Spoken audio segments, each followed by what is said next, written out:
Well, I think that's right. We are now seeing enough of, still very rare, but enough cases of this very specific kind of clotting event, cerebral venous sinus thrombosis, associated with people who have recently received the vaccine, that it seems to be a bit more than would be expected by chance. So there's some association. I wouldn't call it causal at this point.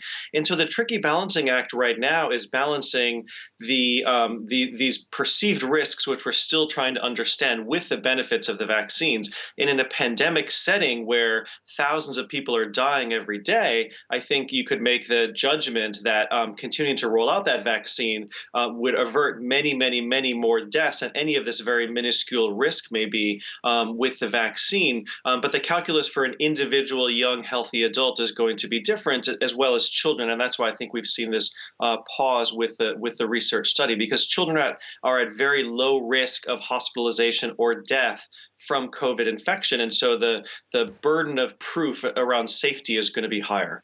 Yeah, I mean, of course, safety concerns is at the highest. So shouldn't the whole vaccine program for AstraZeneca be put on hold?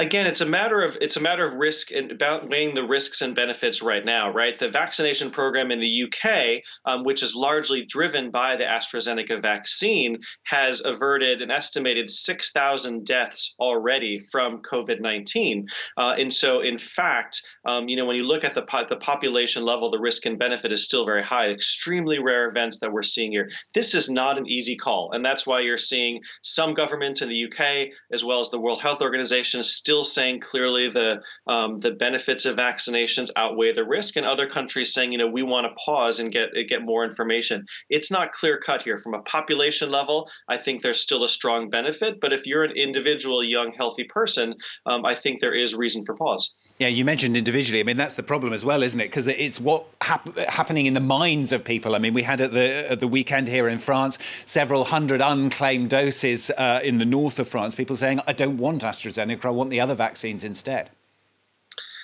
Yeah, and this is going to be a real issue moving forward. Obviously, Europe's rollout of vaccine has been very slow. We're now seeing another surge in infections, in new restrictions, and we need to find a way to get the vaccination program going. The good news, I suppose, is if you look at the next quarter, there are a lot of vaccines on order that are due for delivery of many, many different types, including Pfizer and others. So hopefully, the supply of vaccines will increase, of non-AstraZeneca vaccines, while this issue is being sorted out. But of course, you do worry how much, this and other issues over the last couple of months have really hurt confidence in vaccinations in general amongst people who were on the fence initially. And if that's going to hurt the continued rollout of the vaccine, unfortunately, we're going to see more infection and more death. And we're going to